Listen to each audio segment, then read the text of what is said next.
So for the 200th episode of Life Stories, I asked my dad if he would interview me on my life story. And then I thought it would be helpful, as well as my brother's had such a big impact on me and business and those sort of things, and my life in general. I've come down to his paddle club, which is the amazing centre that he's got in South Manchester, and he asked me questions around the start of Physique because he was a part of that journey, and what the plans for the future are. So I hope you enjoy both episodes, and please let me know in the comments below. Hi, my name's David Thomas. Welcome to Life Stories with Andy Thomas. We're not doing it to camera. You don't speak to camera? No. I'll leave this. Welcome to Life Stories with me, Andy Thomas. Okay. Well, Andy, it's nice to be invited onto your podcast. Thank you very much for that. So I'm happy to be able to get a chance to talk to you about all the great things that you've been doing with Physique. So now I'm in the interviewer's chair. Maybe the first thing for me to ask you about your business is, when did it start and why did it start, in that order? So it officially started in 2011, which I can't really believe it, how long ago it is now. And then we properly started going, so it was registered in 2011, properly started going in 2012. Again, can't really believe how long ago that is. And it started, so I was, as I touched on with Dad in the previous chat that I was having with him, as I've been working at IPRS for about 5.5 years, loved that job. Then the boss that I had, Dave Bingham, who'd set the company up, there was something going on there with him, and he ended up leaving the company. And I got a new manager in he'd been a partial owner, I believe, of the company at some point. And just his philosophy of doing things was different to what I wanted.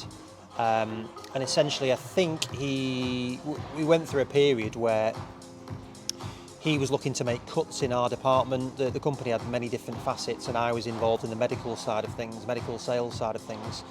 And I could just see it wasn't going in the way that I wanted to. I was going to loads of amazing places around the world, interacting with people, was really positive about the tech that was out there, what we could do, and I felt like that wasn't really being reciprocated, and it was more like actually I had to justify myself. So I ended up actually having a pay decrease, quite a substantial one. And it was quite a stressful period because I loved the job, but I could see that I wasn't fully wanted or being valued. And then obviously losing money is not what you're going to work for. And that's really when it came about. So over a period of I went in positively when Martin came in, but I could just see that he didn't really buy into whether it was me or what I was doing, because I presented a plan where I actually would have gone self-employed for them and worked within it. I don't know if you remember any of this stuff. I do remember you putting that plan together. And it was a massive piece of work, and essentially when I presented it, it was like, right, well, that's not going to work. And I remember feeling at the time like, God, I feel like this is just a process that we're going through here. And it was just like, okay, well, that's really disappointing, because I was excited and had gone to an extensive amount of work on it, and then it was like, yeah, that doesn't work. And I'm annoyed at myself even now, not quizzing it and thinking, well, tell me what doesn't work, because it does work. Well, would you say that plan that you wrote has actually been something similar to what you've actually gone and implemented on your own? No, it definitely is. It definitely is, and it's what the difference of that is that it would be under the IPRS banner, and I'm really pleased they said no to it, because if they had have said yes, then I wouldn't be doing what I'm doing now, or most likely wouldn't be. So no, it really helped me do that, and the fact is that I was doing it on what they'd asked me to do as well, so it wasn't like I was doing it behind closed doors, because I had a lot of time and respect for IPRS, and still do, because it changed my life. So in essence, they force you to prepare that business plan, which is then become the basis of Physique. And how do you feel about having now done it on your own as opposed to being an employee? What are the differences? Yeah, I really like being a part of a team, and I remember you and I were living together at the time, and to go, I think I underestimated how big a change it was going to be from going self-employed, literally no money, no expense accounts. Yeah. He didn't like living with me, by the way. No, I really enjoyed that aspect of it. I was really happy with my life at that point, and that was a really stressful period because you're on your own now, and you know people, and you go and be with people, but that is very different to having a team. And that's always been a key component for me, is building a good team at Physique. It's great you got the freedom, but I actually like structure. For me, I like working, I like having a plan in terms of what I'm doing. So I found it really hard at first, just not only because of the financial element of things and the unpredictability of it, but then not having a team that you can just phone up, chat to, go and drive down to Ipswich, see the guys, go to team events. I missed all of that. And one of the observations I've had about you in the 10 plus years that you've been doing Physique, the thing that's impressed me that I've not been able to achieve actually is you've had some of the team members that started in 2012 still working with you. So why do you think that is? Yeah, and even the ones that don't work with us, I think, and I touched on this with Dad, is that I feel like I'm very genuine with people. I think I'm honest, and I'm passionate about the industry, about what I do, and I want to help people. And I mentioned to him I want to be, and I've never really articulated this until more recent times, is to be a great company to work for and with. Really important for me to give opportunities, have people love what they're doing, and again, whether that's within Physique or not, that's what I want, is to be really driven by it. And I like being surrounded by people that share that ethos. So like Dom, who I know you know well, and you were part of that journey at that point, is he's got such natural enthusiasm,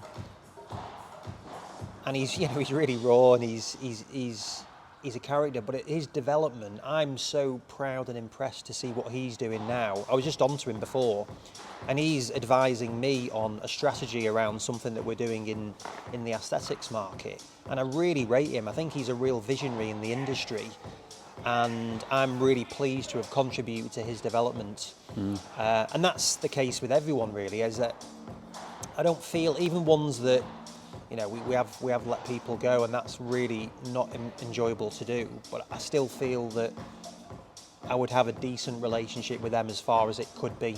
Yeah, no, that's good. So just thinking about, I'm just thinking about when we did live together, and he didn't like living with me because I'm a bit untidy, I think.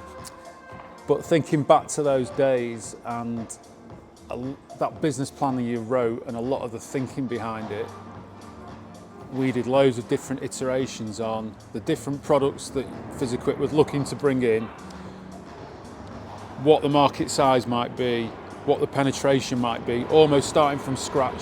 So when you look back to then, where you are now, you've obviously got all 10 years worth of market insight, but if you were bringing in a new product for a new manufacturer, how would you go about doing those projections and business planning now, as opposed to when you did it back then and you had no information? Well, I remember when you're saying about you and I working on stuff, so you were involved in Physique in that early stage, you're 10% ownership of the company, and I think one of the challenges that we had, and I remember you and I, we were sitting down and we were working on a plan, and we both wanted to do the same thing, basically, which was the visionary stuff. So creativity, looking at this stuff, was the actual doing bit. I think I always thought I did enjoy doing that. I think really I realised that's actually not what I really want to be doing. I want to be looking at those big pieces. So when you're starting the company, literally just me, I know you're involved, but from an external perspective, I'm literally doing everything at those points. And that's when it's really hard, because you're scrapping around, no investment, so you're scrapping around to sell whatever you can, or you're really looking to get money in now, but then building that strategy is difficult. You're bringing in products that you can get. Now it's great because loads of companies approach us and want to work with us. But at that point, you're taking what products you can get, and then you're almost trying to find the markets that they fit into. So like with LymphoTouch, it was like, right, well, this can be used in sports medicine and orthopedics, which was the main area of MSK that we were working in historically. But really, it's used in lymphedema and scar management. So then it's like, right, well, then we need to look at that market, which was completely different. And we did really well with that product, and it was good. But it wasn't properly what I would like it to be. It wasn't really using my skill set, connections, knowledge in that area. So it was the wrong way around. Yeah, but you're having to do it whichever way you could because you were starting from scratch. So now you're not starting from scratch. How would you approach it differently? I think it's looking at what we can have a genuine impact. Everything I do is I want it to be really good. I want it to be advancing the industry, not just we're here to sell a product. How does this fit from a clinical perspective, of which isn't directly my expertise, but I know the people that can help answer those questions. And then financially, how does it work? Where does it fit in the market? Is it affordable for clinics? Is it going to have that right return for them? Is it going to have a maximum impact? What's the training pathway for it? Like I was looking, we started off with AlterG, working with that, and the training pathway for AlterG is literally turn it on, press 2 buttons, and it's the easiest thing to train on. Whereas now, say with diagnostic ultrasound, it's a really complex training pathway, and that's quite a big barrier. It's exciting because you can potentially commercialise the training barrier as well. But it's those things that you've got to consider, which I didn't really consider before. It was like, right, well, there's a product, looks good, we can sell it, we think we'll sell a few, go from there. Whereas now it's a lot more strategic in terms of, right, well, how are we going to do it? What's the product? What's the price point? How are we going to launch it? What's the longer term pathway? Is there any recurring revenue that it can be generated from this? Do we want to do that? So it's a much more considered piece of how we will look at and appraise and onboard something. So, is it a formal process that you've got to evaluate the product, or is it just based on instinct? No, it is formal, and it's like, if I think for a diagnostic ultrasound, that was probably about a year from when we did it, and it's not as formal as it should be or it could be. It's like we're a small company, and so in a way it's like, well, they don't always fit into these boxes of what you do. So Dom and I have looked at, is that process, and with Emily, what is the process for onboarding new tech, which we are implementing. But historically it's not really been that. It's been like, right, well, let's speak to the top 3 people. Like, if I think for ultrasound, we realised there was an opportunity with Focus Shockwave to offer more by offering diagnostic ultrasound, and we thought that's going to really add value to Focus Shockwave users. We're targeting the depth. If we use ultrasound, we can help target that even more. So I spoke to James Moore, so massive name in the industry, really well respected, and said, what would you suggest for this? Also spoke to John Rogers, who's a friend of ours. Asked him, so James said speak to Chris Myers. John Rogers said speak to Professor Wakar Bhatti, whose nephew plays here. Okay. And Emma Deacon said to speak to James Brown, of the sports med doctor rather than the musician. And so none of these people were people that I knew, but by my connections, we got access to them. And it was literally, we took the machine to show each one of those people. And it's so alien to me looking at that image, and still is now really, but all 3 of them were like, this is a really good product, yeah, do it. So it was a really interesting process for me, and I still remember my nerves of going into each one of them like, my God, I hope they like this. Yeah. I just like, God, and I still have that now when I'm watching people's faces as to what's their engagement is with things. So it's not a formal process, but it's all about asking people who are experts in the industry, and that's I think I'm good at having those networks or finding out who those right people to ask the questions are of.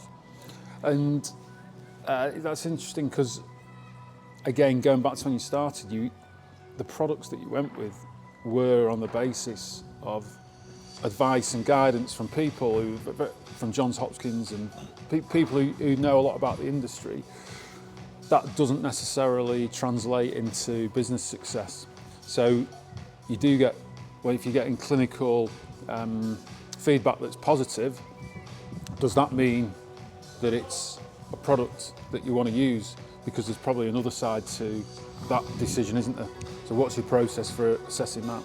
No, I think that is an interesting point with it, and I used to be quite binary on that, where it's like, right, well, if Ken Johnson, who says it, then it's good. And that's definitely not the case. It's like Ken's a visionary in his own right at Johns Hopkins and the way he pushes things forward. And also the American system is very different, albeit he's got good knowledge of the markets everywhere. It is a different process. So I think that's why having a number of trusted sources is really helpful to do it. And also you will tend to speak, so if I think of the people I ask for ultrasound is Waqar Bhatti, one of the top radiologists, Professor James Brown, one of the top sports doctors in the country, British Athletics, Chris Myers runs Smug. These are all absolute top of the game, and Chris knows the industry up to down because he educates people on things as well, whereas the other guys are working at the absolute highest level, which is great, but it's also really quite a small market. So yeah, I think understanding the whole market is where I think I'm really good at understanding that piece of it, is actually appraising where it fits in the market, who the right people to approach are, and also challenging people to say, well, people who say, actually, no, we don't want to use it, is like, well, trying to understand why they think that, and is that the right thing for them? I think that's where we are getting better at doing that, is actually challenging those people and saying, well, we think this really would fit for you. I think particularly with elite sport now is a lot of clubs will phone me and ask me for insight into various different things. And that's really good, but it's taken almost 20 years to get to that point. So yeah, I think it's having that understanding of the whole view of where this fits, why it would be good, and having that conviction and belief to say, because if it doesn't fit, I think it's really important to say it doesn't fit as well. And then we're just talking about you taking 20 years to get to that point where people are seeking your advice, which and nothing happens immediately. I didn't see you as a salesperson originally when you started your career, and maybe still don't, which is interesting because ultimately you're in a sales industry. So how do you define yourself as not just as a business owner, but as someone representing the company and ultimately a distribution company? I think I would, and I would agree with you. I remember John Fearon saying to both of us, you two aren't salespeople. And I remember that really clearly. And He did say that. And you know, we both have run companies. You're running this amazing setup here.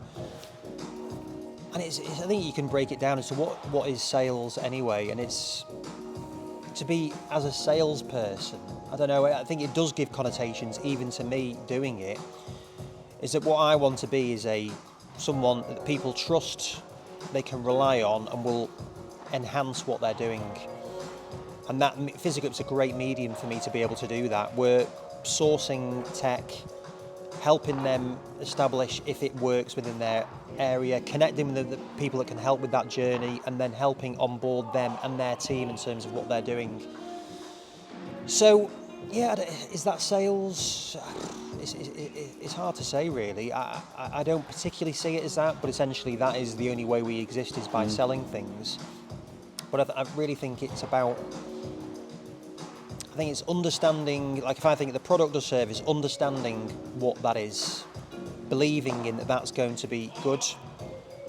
For that, you've got to understand the customer, and then it's just delivering consistently what you say you're going to do. So I think they're the three main things that I think make a good salesperson or a good business operator. Yeah. Understand what the customer needs or what you believe they need, and you only do that by listening to them. Having real knowledge and understanding of what your product or service is.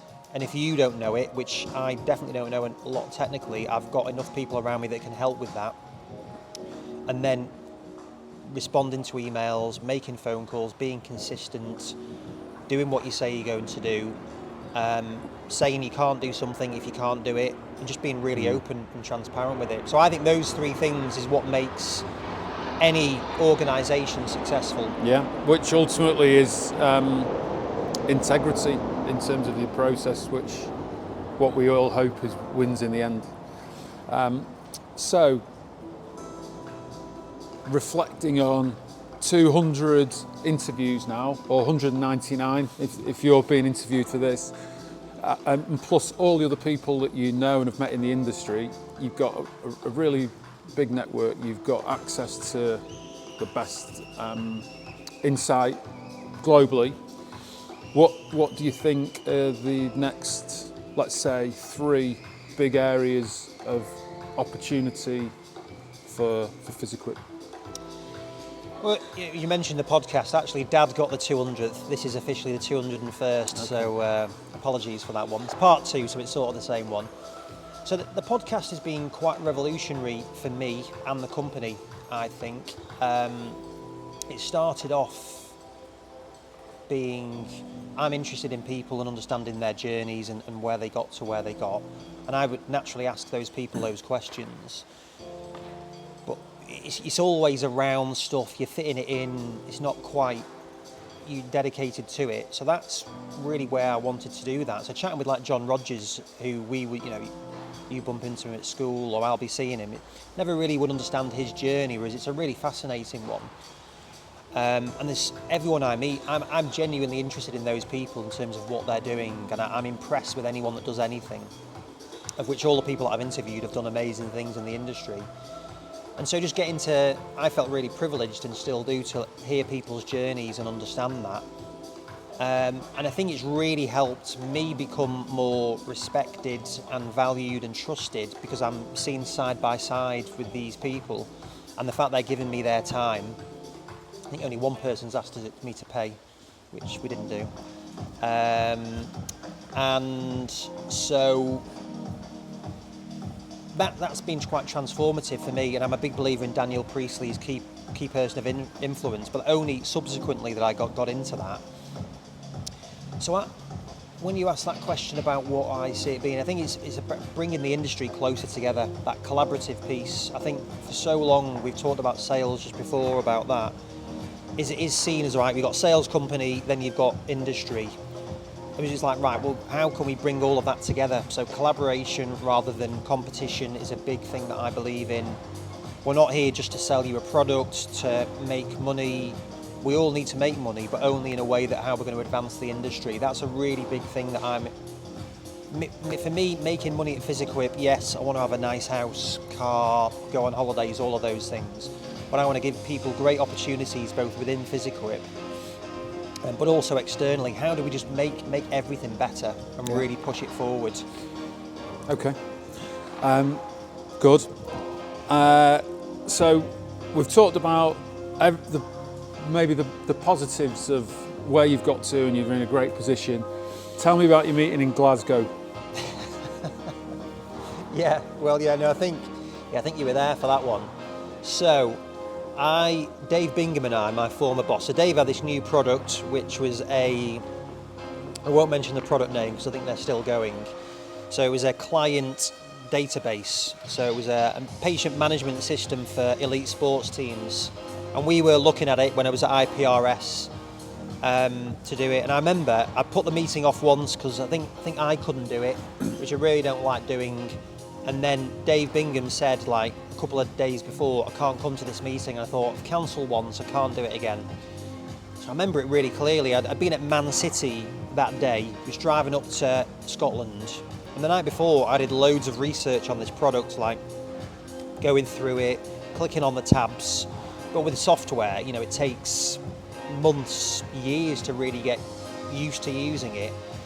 So I went into the meeting at Rangers and I was like, okay, we'll see how this goes. And then he brought in, this was Philip Yates, who was the head physio at the time. He brought in like about 10 people and I was a little bit like, all right, this is getting a bit more pressure. And as with anything, they're always, a salesperson comes in, they're a bit like, okay, let's see what this fella's on about. So he put it on a massive screen in the, I think it was the kitchen or something. So then he's like, I presented, and that was fine. I'm talking them through, it can do this, this and this, on a product I know minimal about. And then they just started asking me questions about it. How would we do this? And it was straight away, I was like, ooh, not sure on this one. And it just went on, and it didn't go on that long, but I remember within probably about 3 minutes, it felt about half an hour. Within about 3 minutes, the strength and conditioning lead just sort of got up and walked out, and I was like, "Oh my god, this is horrendous." And then I don't know, it went on for maybe another 10 minutes, and then finished, and I was just like absolutely dying inside because I knew it was a stinker. And then Philip Yates sort of pulled me to side and just said, I'll do his Scottish accent. He's like, Andy, that's possibly the worst presentation I've ever been in my life. And I obviously wasn't laughing. I'm like, I'm really sorry. Just like, yeah, I know, I didn't know the product well enough. And so I left that meeting, got in there. I've got the 3 hours drive. I think it took me about 2 hours to get back from Glasgow that day. Got 2 speeding fines. Drove straight to me. I think it was in the summer because we went and met you and the other guys at the tennis club and told you all. Haunted. Haunted. And it was actually quite good because you were all just pissing yourselves laughing, just like, oh my God, that's horrific. So yeah, so that I think that probably still scars me to this day a little bit, and that is why I surround myself with people like Dom and Niall now and other good technical to make them people. do those meetings. Yeah, well, basically, it is like, God, if you go into this stuff, you either really need to acknowledge your limitations on things. So my commitment to turn up to the meeting was one that I think it's a valuable experience, isn't it? I've had some of those myself, and you realise that don't put yourself in that position, and also don't put someone else in it, and make sure if they do go into it, they're prepared. Yeah. So it sounds like things have got better since then, but I do remember you just being white. And yeah, so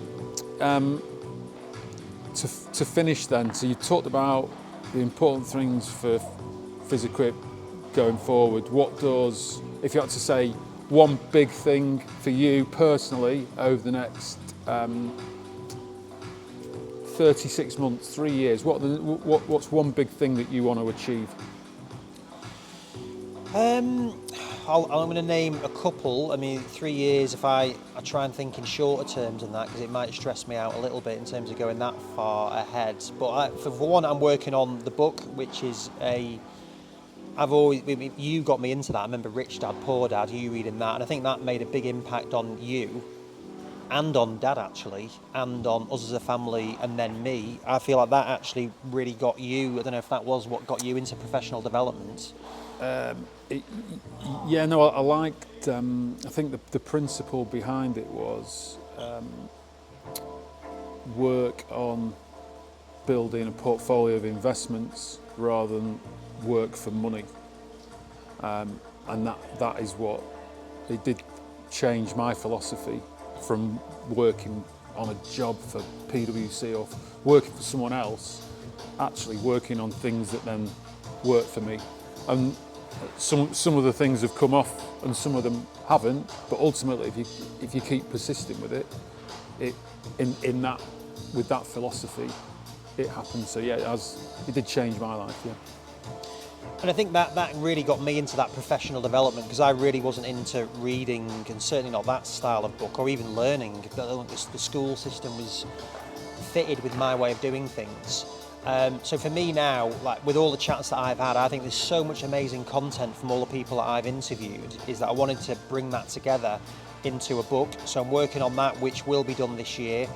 And I think there's loads of amazing quotes and consistent narratives from people in the industry. So that's being worked upon.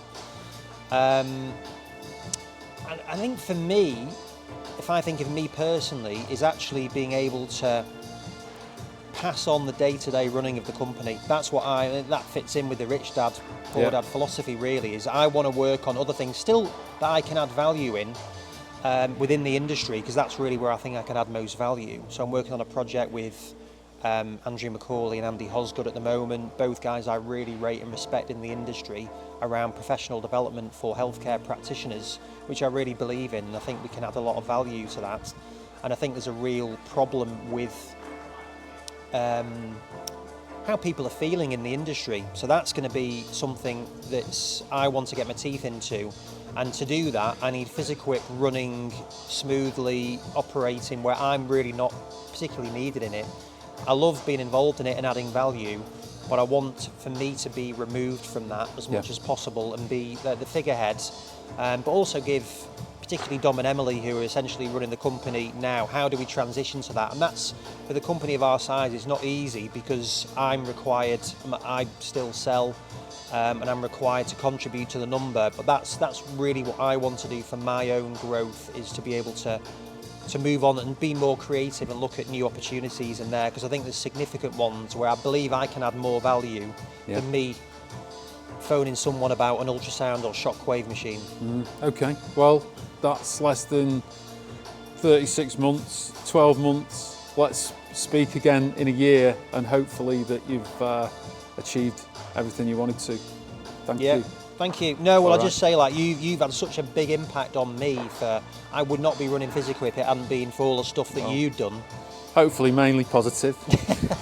No, well, it is. Like, you come to a place like this, like your club's amazing, and I'm inspired by anyone that does anything. Anyone who tries to do stuff, I think it's genuinely impressive. Yeah. And whether that's, again, not to downplay anything, anyone who tries to do anything or is driven to do anything, that's like, how do we really push that forward? Like, you got me into the Clifton strengths tests about focusing on those positivities. Like Marcus Buckingham, who's involved in that, I really love his philosophy on red threads. What do you do that you really enjoy doing and love doing? Because that's when you're going to be in your flow and you'll do what you're doing. So like, you'd been talking about doing a paddle club for, well, as long as I've been doing Physique, and it's like, now you've got this amazing facility, and it's like, it's just, there's so many opportunities that you can be doing things. And I see my job as, how do we help facilitate that? Probably in the healthcare industry at the moment, in that side, how do we help people achieve what they're doing and help with that inspiring growth, bringing people together? That's the purpose that I really believe in. And yeah, so that's what I'm excited to be doing. So thank you for your, I would say, influence. It's a pleasure, and congratulations, and I'll look forward to seeing it grow. So right now, maybe we're going to go and play paddle, but I wanted to say I'm David Thomas. This has been Life Stories with Andy Thomas, and see you in 12 months.